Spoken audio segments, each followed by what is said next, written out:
It looks like the mini Rock is stuck between a pebble and a hard place. Ricky Stark said he's frustrated. He doesn't understand why he can't get booked on AEW TV. How did Tony Khan respond? By pulling him from an upcoming GCW appearance. Welcome back, guys, to Fog Wrestling, and we continue to see the career of Ricky Starks be killed by AEW and Tony Khan. All because he had positive things to say about CM Punk. Or at least that's what it would appear to be, because Ricky Starks has no idea why he's not on AEW. He's alluded to the fact why he believes he's not, but, he hasn't been told the reason why. He said he's ready to go, he's ready to wrestle, he's been ready for a long, long time, but for some reason or another, he can't get on TV. And why is that reason? Because look at Ricky Starks. The guy actually looks the part. I mean, he gets compared to The Rock, okay? He gets called Mini Rock, and people can laugh at that. Edge tried to use it as an insult, but let's be honest. If you're getting compared to The Rock, you're doing something right. Just like when LA Knight was getting compared to The Rock or Stone Cold Steve Austin. That's not an insult. That's fucking praise. If you're getting compared to someone great like that, then you're doing something good, okay? That's a positive for you. But Ricky Starks in a roster in a company full of guys like Orange Cassidy and Jack Perry and Darby Allin and the Young Bucks, for some reason, Orange Cassidy just Ricky Stark, cannot get on TV. I wish Orange Cassidy, I wish that freshly squeezed orange juice would get poured down the sink and we never had to see it again. But unfortunately, that is not the case. But yeah, Ricky Stark says that it has been kind of a mindfuck to be sitting at home after having so much momentum. He's also spoke about Edge and how he believes Edge was baffled and he kind of, messed up during their promo. And then we got the reveal that he's been pulled from the GCW offense. So first of all, this is what Ricky Starks had to say with Chris Van Fleet, or Fleet. We're going to go with Fleet. I'm going to call him Chris Van Fleet. So this is what he said during an interview. On being absent from AEW, Stark said, quote, March was my last match. I've been home, I've been healthy, never was injured. I did have a stinger. I got a stinger in that match against Top Flight in March. I got immediately checked out and everything was fine. But I was just concerned at the time. So that happened and then I was just home. That's kind of where I've been at. I've just been at home. It's kind of a mindfuck because I'm in my prime and it sucks that when you're on such a momentum riding the wave, doing working, doing stuff, and then to just be at home for so long, you're kind of like, wow, it kind of throws it off. I am not meant to be at home. I'm not meant to be a homebody in this current phase in my life. I'm not meant to be just chilling at home and doing not the thing I've been busting my ass to do for the past 13 years. End of quote. So Stark's obviously not happy at home. Why should he be? The guy's young, should be on TV every week, making money, getting better, trying to improve his career, but he's not allowed to do that for whatever reason. And it's been, 9 months now since we last seen him? Probably almost 10 months, 11 months. It's a joke. Then he was asked on why he's been absent, and Ricky Stark said, quote, beats me. I could have 1,000 theories about what's really going on. The fact of the matter is, if I don't have a definitive answer, I just can't make up an answer for people and just assume. Would I love to know the exact reason? For sure.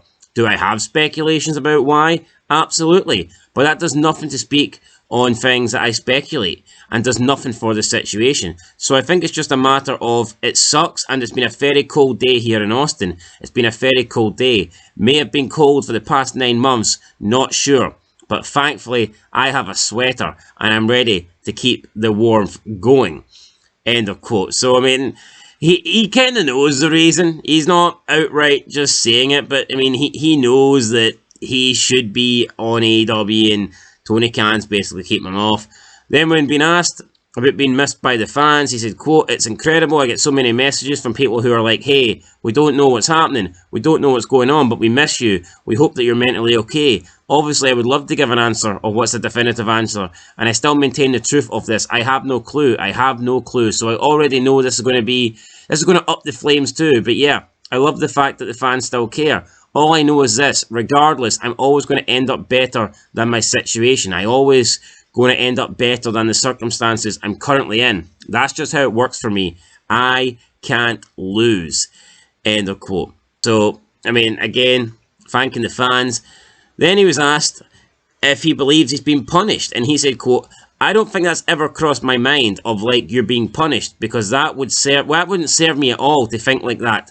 I would be depressed and angry. That wouldn't serve me. End of quote. So there's that thought there. There was also, he was asked about whether he believed he was being punished for being at WrestleMania, and because he was cheering on Cody Rhodes. Does he think that's the reason he's being kept off TV? But Ricky Starks also pointed out that there was other people at WrestleMania. There was Dustin, QT Marshall, Aaron Solo in the box, and he claimed that he wasn't putting them on blast. He's not throwing them under the bus, simply just throwing their names out there to show that they were also at WrestleMania, yet they haven't been punished by being kept off TV. Although you could argue Aaron Solo and QT Marshall, I mean, what the hell have they been doing? Maybe Dustin, not as much. But look, for me, it is simple. This guy came out, he had a lot of praise for CM Punk. He was the only guy back in CM Punk.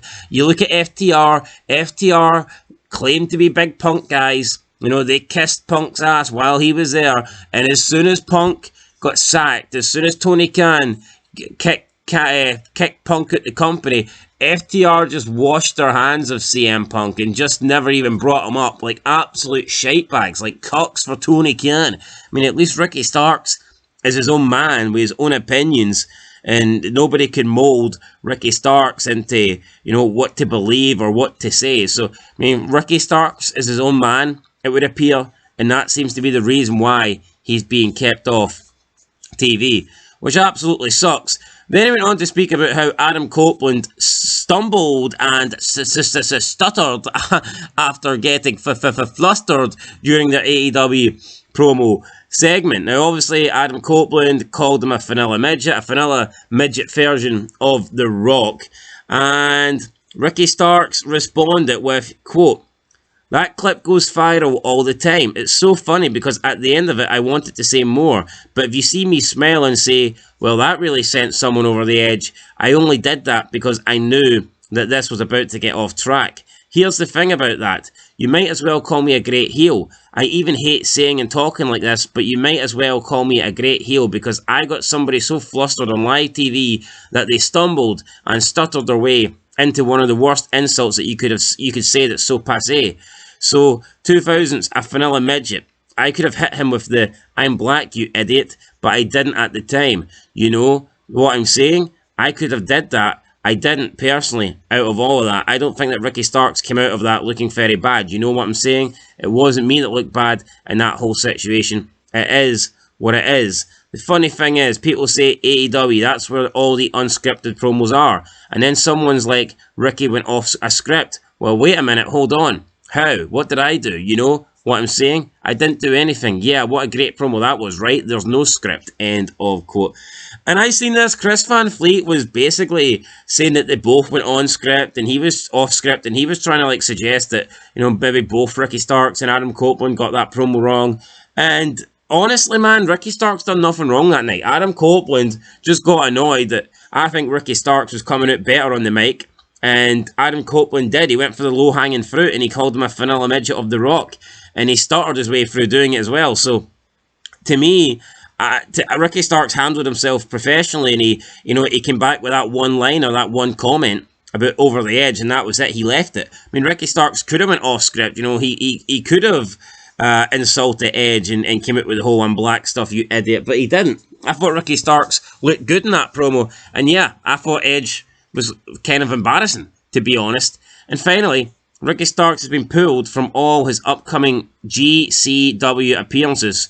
So that is Game Changer Wrestling, but they had to announce that he will no longer be on the shows. So they tweeted, quote, we have just been informed that Ricky Starks has been pulled from all upcoming GCW appearances, including his announced match on the 12-14 in Los Angeles, his unannounced match on 12-28 in Seattle, and his unannounced match on 119 at the Hammerstein Ballroom. End of quote. Now, a few AEW wrestlers have come out and said that minor wrestlers, bum wrestlers, by the way. The bad boy Joey Janela being one of them, saying this has got nothing to do with Ricky Starks, and it's just that Tony Khan is not taking GCW bookings. He's not allowing anybody to do them.